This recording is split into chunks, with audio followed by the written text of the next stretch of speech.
जय जगन्नाथ बंधुगण आज आमे जानिबा 10 मई 2024 शुक्रवार दिन द्वादश राशि राशिफल विषय रे। एही दैनिक राशिफल चंद्रंको गोचर गणना को नहीं आधारित एवं चंद्रंको गोचर गणना आम जीवन रे बहुत प्रभाव पकई थाए।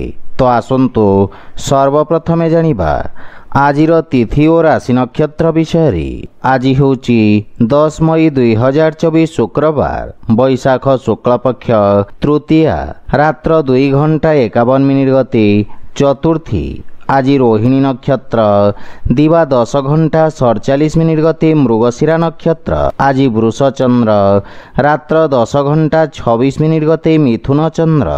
आजिर पर्वोत्सव अक्षय तृतीया और परशुराम जयंती। आजिर शुभ बेला प्रातः 5 घंटा 18 मिनिट दिवा 6 घंटा 10 मिनिट पर्यंत। आजिर सूर्योदय प्रातः 5 घंटा 17 मिनिट। आजिर सूर्यास्त संध्या 6 घंटा 23 मिनिट। आज बिछा राशि पुरुष मानक घात चंद्र एवं बिछा धनु और मीन राशि घात बार। आज पोटल खाइबा निषिद्ध।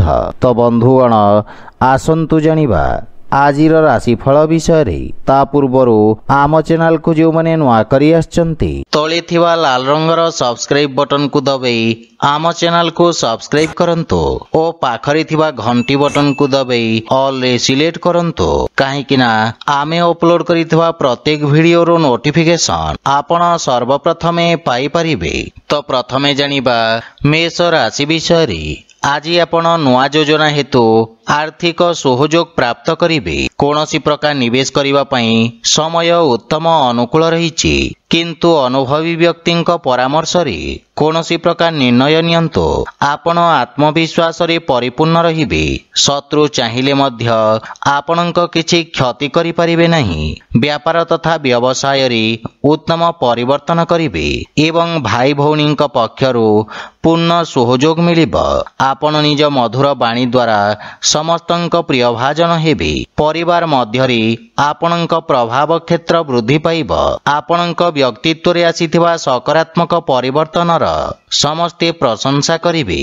परिवार रे समस्तंक सहित नम्रतापूर्ण व्यवहार द्वारा लाभ तथा मानसिक शांति अनुभव करिवे। वैवाहिक दाम्पत्य जीवन सुखमय हेब, किंतु आर्थिक क्षेत्र रे अत्यंत सावधान रहंतु। समस्त प्रकार आर्थिक देवानेबा पूर्ण सावधानता सहित करंतु। लंबा समयरू लागी रहितवा स्वास्थ्य समस्यार अंत घटिब। आज आपण असहाय व्यक्ति को साहाय्य करंतु, शुभ फल पाइबे। वृष राशि चंद्रंक राशि परिवर्तन आपणक व्यक्तित्व रे सकारात्मक परिवर्तन आनिब। आपणक स्वभाव रे आक्रामकतार हानि घटिबारु सहकर्मी मानक समर्थन मिलिब।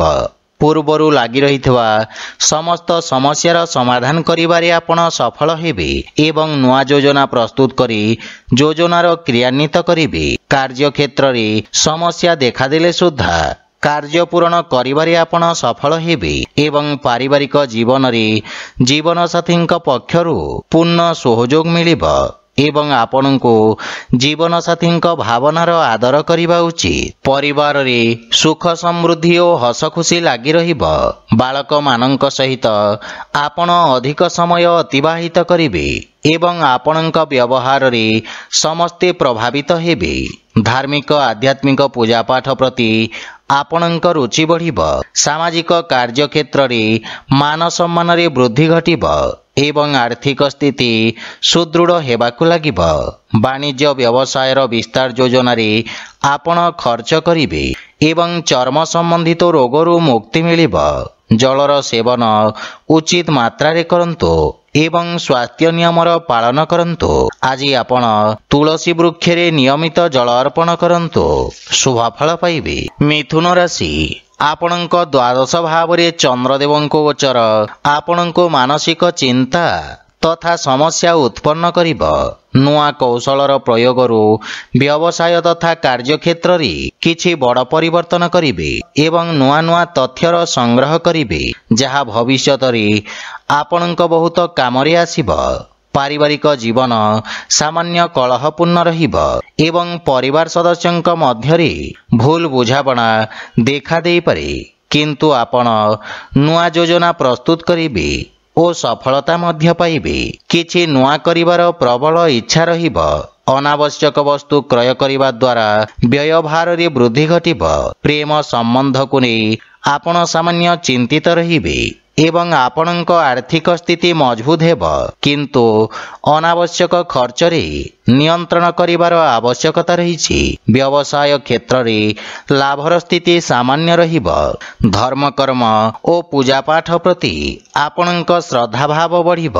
पुराना स्वास्थ्य समस्या आपणको हैरान करि पारे, सेथिपई स्वास्थ्य नियमर पालन करंतु। आज आपण गायत्री मंत्र जप करंतु, शुभ फल पाइबे। कर्कट राशि आपणक एकादश भाव रे चंद्रदेवंको गोचर आपणक जीवन स्तर को उच्च करिब। कार्य क्षेत्र रे नुआ परिवर्तन आपणक वाणिज्य व्यवसाय रो विस्तार करिब। आपणको आगको बढ़िबार अवसर मिलिब। पारिवारिक जीवन रे पारिवारिक स्थिति मजबूत रहिब एवं सुख शांति और हस खुशीर वातावरण लागी रहिब। माता पितांक पक्षरु सहयोग प्राप्त करिबे एवं भाई भौणींक सहित कौनसी कार्य योजनार रूपरेखा प्रस्तुत करिबे। प्रेम जीवन पई मध्य समय अत्यंत शुभ रहिब एवं जीवन साथींक सहित कौनसी सुखद यात्रा करि पारंती। संतान पक्षरु सुसंवाद पाई खुशी अनुभव करिबे एवं आर्थिक स्थिति रे पूर्वरु देइथिबा बकेया अर्थ आज आपण फेरी पाइबे। आर्थिक स्थिति पुनः उत्तम हेबाकु लागिब, किंतु कार्य रे अधिक परिश्रम बा गंभीरतार आवश्यक रहिछि। जीवन साथींक स्वास्थ्य संबंधित समस्या देखा देई पारे। आज आपण शिवलिंग रे जल अर्पण करंतु, शुभ फल पाइबे। सिंह राशि आपणक दशम भाव रे चंद्रदेवंको गोचर आपणक कार्य क्षेत्र रे सकारात्मक परिवर्तन आनिब। परिस्थिति रे बहुत सुधार आसिब एवं आपण समस्त प्रकार लाभ अर्जन करिबे। अटकी रहितवा धन प्राप्तिर मध्य जोग रहिछि। चाकरी क्षेत्र रे पद तथा प्रतिष्ठा प्राप्त करिबे एवं नुआ व्यापार वाणिज्यर योजना प्रस्तुत करिबे। पारिवारिक जीवन रे संतान पक्षरु पूर्ण सहयोग मिलिब एवं पितांक आशीर्वाद समस्त बाधा विघ्न को सफलता पूर्वक दूर करि परिबे। पारिवारिक वातावरण सुखद रहिब, किंतु जीवन साथींक सहित भूल बुझाबना को नहीं मनमतांतर देखा देई पारे। किंतु प्रेम संबंध रे प्रसन्नता तथा आत्मसंतुष्टि अनुभव करिबे एवं आर्थिक स्थिति उत्तम अनुकूल रहिब। पुराना ऋण भारु मुक्ति मिलिब। जीवाणु जनित रोगरु विशेष सावधान रहंतु एवं खाद्यपेय प्रति विशेष ध्यान दियंतु। आज आपण गोमाता को खाइबाकु दियंतु, शुभ फल पाइबे। कन्या राशि आपणक भाग्य भाव रे चंद्रदेवंको गोचर आपणक भाग्य को वृद्धि करिब। आपणक समस्त कार्य सफलता पूर्वक संपन्न हेब। विद्यार्थी छात्र छात्री माननकु आशातीत विषय रे सफलता मिलिब। उच्च शिक्षा क्षेत्र रे करा जाइथिबा कार्यर प्रशंसा हेब। वित्तीय तथा लेखांकन संबंधित जातक उत्तम लाभ प्राप्त करिबे एवं पारिवारिक जीवन रे दूर संपर्कीयंक सहित संपर्क रे घनिष्ठता आसिब। परिवार रे परस्पर प्रति सहयोग ओ प्रेम भाव रहिब। अजाई ओ वयोज्येष्ठंक आशीर्वाद मिलिब। परिवारर पूर्ण सहयोग आपणक उपरे लागी रहिब। भाई भौणींक सहित उत्तम समय व्यतीत करिबे एवं आर्थिक स्थिति रे परिस्थिति आपणक सपक्ष रे रहिब। धनार्जन संबंधित आपणक प्रयास सार्थक सिद्ध हेब। आपणक स्वास्थ्यावस्था उत्तम अनुकूल रहिब, किंतु मातांक स्वास्थ्यावस्थार विशेष ध्यान रखिबा उचित। आज आपण भोकिला व्यक्ति को भोजन दान करंतु, शुभ फल पाइबे। तुला राशि आपणक अष्टम भाव रे चंद्रदेवंको गोचर आपणक पई मानसिक चिंतार स्थिति उत्पन्न करिब। दैनिक दिनचर्या रे व्यवधान देखा देब, किंतु समयर सदुपयोग करी निज समस्त लक्ष्य को पूर्ण करिबे तथा मजबूत भविष्यतर गठन करिवार प्रयास करिबे। आज आपणक वाणी और क्रोध रे नियंत्रण बजाय रखंतु।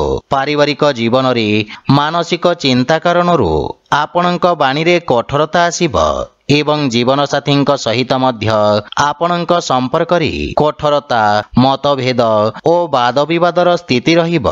ସେଥିପାଇଁ ଅନାବଶ୍ୟକ ଯୁକ୍ତିତର୍କ ଓ ବାଦବିବାଦରୁ ଆପଣ ଦୂରେଇ ରୁହନ୍ତୁ ଏବଂ ଆପଣଙ୍କୁ ନିଜ ଭାବନାରେ ନିୟନ୍ତ୍ରଣ ରଖିବା ଉଚିତ, କିନ୍ତୁ ନିଜ ଯୋଜନାର ରୂପରେଖା ଗୋପନୀୟ ରଖନ୍ତୁ। ଆର୍ଥିକ ସ୍ଥିତି ସୁଦୃଢ଼ ହେବାକୁ ଲାଗିବ। ସରକାରୀ ପ୍ରବନ୍ଧନ କ୍ଷେତ୍ରରୁ ସହଯୋଗ ପ୍ରାପ୍ତି ହେବ ଏବଂ ବ୍ୟବସାୟିକ ସ୍ଥିତି ସାମାନ୍ୟ ରହିବ। ମାନସିକ ଚିନ୍ତା କାରଣରୁ ମୁଣ୍ଡ ତଥା ଚକ୍ଷୁପୀଡ଼ା ଜନିତ ସ୍ୱାସ୍ଥ୍ୟ ସମସ୍ୟା ଦେଖାଦେଇପାରେ। ଆଜି ଆପଣ ଗୋମାତାଙ୍କୁ ଖାଇବାକୁ ଦିଅନ୍ତୁ, ଶୁଭଫଳ ପାଇବେ। ବିଛା ରାଶି, ଆପଣଙ୍କ ସପ୍ତମ ଭାବରେ ଚନ୍ଦ୍ରଦେବଙ୍କ ଗୋଚର ଆପଣଙ୍କ ବ୍ୟାପାରିକ ସହଯୋଗୀଙ୍କ ଠାରୁ ଲାଭ ପ୍ରଦାନ କରିବ। ବ୍ୟବସାୟର ସ୍ଥିତି ଉତ୍ତମ ହେବାକୁ ଲାଗିବ ଏବଂ ନୂଆ କାର୍ଯ୍ୟ ଯୋଜନାର ରୂପରେଖା ପ୍ରସ୍ତୁତ କରିବେ। ଆପଣଙ୍କୁ ନିଜ ଭାଗିଦାରୀଙ୍କ ଭାବନାକୁ ଆଦର କରିବା ଉଚିତ। ପାରିବାରିକ ଜୀବନରେ ଜୀବନସାଥୀଙ୍କ ଭାବନାକୁ ସମ୍ମାନ କରିବେ ଏବଂ ପରସ୍ପର ମଧ୍ୟରେ ଥିବା ଭୁଲ ବୁଝାମଣା ଦୂର ହୋଇ ପ୍ରେମ ଭାବ ବୃଦ୍ଧି ପାଇବ। ମହତ୍ୱପୂର୍ଣ୍ଣ ନିର୍ଣ୍ଣୟ ନେବାରେ ଜୀବନସାଥୀଙ୍କ ସହଯୋଗ ମିଳିବ ଏବଂ ଆର୍ଥିକ ସ୍ଥିତିରେ ଆର୍ଥିକ ସହଯୋଗ ମିଳିବ।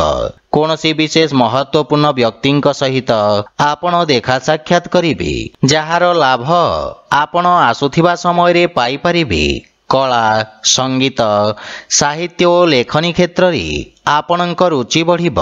ପୁରୁଣା ବନ୍ଧୁମିତ୍ରଙ୍କ ସହିତ ଆପଣ ଦେଖା ସାକ୍ଷାତ କରିବେ, ସେଥିପାଇଁ ମନରେ ପ୍ରସନ୍ନତାର ଭାବ ରହିବ ଏବଂ ଆର୍ଥିକ ସହଯୋଗ ମିଳିବ। ନୂଆ ବ୍ୟବସାୟ ପ୍ରାରମ୍ଭ କରିବା ପାଇଁ ସମୟ ଉତ୍ତମ ଅନୁକୂଳ ରହିଛି। ରକ୍ତଚାପ ସମ୍ବନ୍ଧିତ ବିକାର ପ୍ରତି ବିଶେଷ ସାବଧାନ ରୁହନ୍ତୁ। ଆଜି ଆପଣ ଭଗବାନ ଗଣେଶଙ୍କୁ ଦୁବ ଅର୍ପଣ କରନ୍ତୁ, ଶୁଭଫଳ ପାଇବେ। ଧନୁରାଶି, ଆପଣଙ୍କ ଷଷ୍ଠ ଭାବରେ ଚନ୍ଦ୍ରଦେବଙ୍କ ଗୋଚର ଆପଣଙ୍କ ଶତ୍ରୁପକ୍ଷକୁ ପ୍ରଭାବିତ କରିବ। ଆକସ୍ମିକ ଭାବରେ କିଛି ସମସ୍ୟା ଦେଖାଦେଇପାରେ। ଶତ୍ରୁ ଓ ବିରୋଧୀମାନେ ଆପଣଙ୍କୁ ହଇରାଣ କରିବାର ପ୍ରୟାସ କରିବେ, କିନ୍ତୁ ଆପଣ ନିଜ ଧୈର୍ଯ୍ୟ ତଥା ଯୋଜନାବଦ୍ଧ ଭାବରେ ସମସ୍ତ ସମସ୍ୟାର ସମାଧାନ ଖୋଜିବାରେ ସଫଳ ହେବେ। ପାରିବାରିକ ଜୀବନରେ ବିଶେଷ କରି ମାତାଙ୍କ ସ୍ୱାସ୍ଥ୍ୟାବସ୍ଥାର ଧ୍ୟାନ ରଖନ୍ତୁ, କିନ୍ତୁ ପାରିବାରିକ ଜୀବନ ସାମାନ୍ୟ ଚିନ୍ତାଜନକ ରହିବ। ପରିବାରର କୌଣସି ସଦସ୍ୟଙ୍କ ସମ୍ବନ୍ଧିତ କୌଣସି ଅପ୍ରିୟ ସମାଚାର ମିଳିବାର ସମ୍ଭାବନା ରହିଛି। ଆପଣଙ୍କ ଦ୍ୱାରା କୁହାଯାଇଥିବା କଟୁବଚନ ଆପଣଙ୍କ ପାଇଁ ସମସ୍ୟା ଉତ୍ପନ୍ନ କରିପାରେ। ଆର୍ଥିକ କ୍ଷେତ୍ରରେ ଆକସ୍ମିକ ଧନଲାଭର ଯୋଗ ରହିଛି ଏବଂ ଆପଣଙ୍କ ଆୟରେ ବୃଦ୍ଧି ଘଟିବ। ବାଣିଜ୍ୟ ବ୍ୟବସାୟରେ ଲାଭ ପରିଣାମ ପାଇପାରିବେ, କିନ୍ତୁ ଅନାବଶ୍ୟକ ବାଦବିବାଦ ଓ ଯୁକ୍ତିତର୍କରୁ ଆପଣ ଦୂରେଇ ରୁହନ୍ତୁ, ଅନ୍ୟଥା କ୍ଷତିର ସମ୍ଭାବନା ରହିଛି। ଆଜି ଆପଣ ଅସହାୟ ବ୍ୟକ୍ତିଙ୍କୁ ସାହାଯ୍ୟ କରନ୍ତୁ, ଶୁଭଫଳ ପାଇବେ। ମକର ରାଶି, ଆଜି ସମସ୍ତ ବର୍ଗର ଛାତ୍ରଛାତ୍ରୀମାନଙ୍କ ପାଇଁ ସମୟ ସର୍ବଶ୍ରେଷ୍ଠ ରହିବ। ଆପଣ ଏହି ସମୟରେ ନିଜ ଶିକ୍ଷା ତଥା ଭବିଷ୍ୟତକୁ ଗଠନ କରିବାର ଯୋଜନା କରିବେ। ଆପଣଙ୍କ କାର୍ଯ୍ୟକ୍ଷେତ୍ରରେ ନୂଆ ଆବିଷ୍କାର ତଥା ସନ୍ଧାନ ମାଧ୍ୟମରେ ବଡ଼ ପରିବର୍ତ୍ତନ କରିବେ। ପାରିବାରିକ ଜୀବନରେ ପରିବାର ସଦସ୍ୟଙ୍କ ସହିତ ଉତ୍ତମ ସମୟ ଅତିବାହିତ କରିବେ। ବଡ଼ ଭାଇ ଭଉଣୀ ତଥା ପରିବାରର ବରିଷ୍ଠ ବ୍ୟକ୍ତିଙ୍କ ସ୍ୱାସ୍ଥ୍ୟାବସ୍ଥାର ବିଷୟ ଧ୍ୟାନ ରଖନ୍ତୁ। ମାତାପିତାଙ୍କ ପକ୍ଷରୁ ସହଯୋଗ ମିଳିବ ଏବଂ ଜୀବନସାଥୀଙ୍କ ସହିତ ଦାମ୍ପତ୍ୟ ଜୀବନ ସୁଖମୟ ହେବ।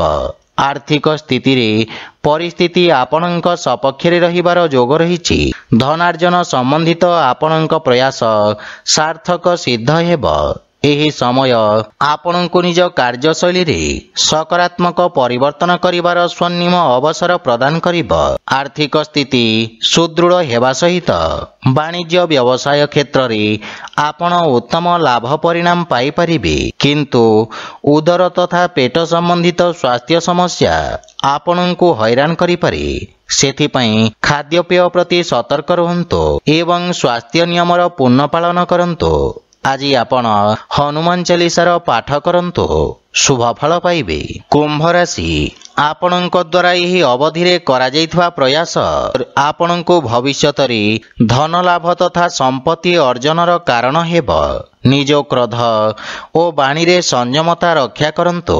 କୌଣସି ଗୁପ୍ତ ଶତ୍ରୁ ଆପଣଙ୍କୁ ହଇରାଣ କରିପାରନ୍ତି। ବିଦେଶରେ ବ୍ୟବସାୟ କରୁଥିବା ବ୍ୟକ୍ତିଙ୍କୁ ଶୁଭ ସମାଚାର ପ୍ରାପ୍ତି ହେବ। ପାରିବାରିକ ଜୀବନରେ ଗୃହର ସାଜସଜ୍ଜା ଜନିତ ଖର୍ଚ୍ଚରେ ଆପଣ ଖର୍ଚ୍ଚାନ୍ତ ହେବେ। କାର୍ଯ୍ୟକ୍ଷେତ୍ରରେ ସାମାନ୍ୟ ସମସ୍ୟାର ସାମ୍ନା କରିବାକୁ ପଡ଼ିବ ଏବଂ ଜୀବନସାଥୀଙ୍କ ପୂର୍ଣ୍ଣ ସହଯୋଗ ମିଳିବ ତଥା ସମ୍ପର୍କରେ ମଧୁରତାର ଭାବ ରହିବ। ଅନାବଶ୍ୟକ ଯୁକ୍ତିତର୍କ ଓ ବାଦବିବାଦରୁ ଆପଣ ଦୂରେଇ ରୁହନ୍ତୁ ଏବଂ କୌଣସି ଅଯଥା କାର୍ଯ୍ୟ ହାତକୁ ନିଅନ୍ତୁ ନାହିଁ। କୌଣସି ପ୍ରକାର ନିଷ୍ପତ୍ତି ନେବାଠୁ ଆଜି ଆପଣଙ୍କୁ ଦୂରେଇ ରହିବା ଉଚିତ। ଆର୍ଥିକ ସ୍ଥିତି ସାମାନ୍ୟ ରହିବ। କୌଣସି ପ୍ରକାର ଅସୁରକ୍ଷିତ କାର୍ଯ୍ୟ ତଥା ସେୟାର ମାର୍କେଟ ଆଦି ନିବେଶ କ୍ଷତିଦାୟକ ସିଦ୍ଧ ହେବ।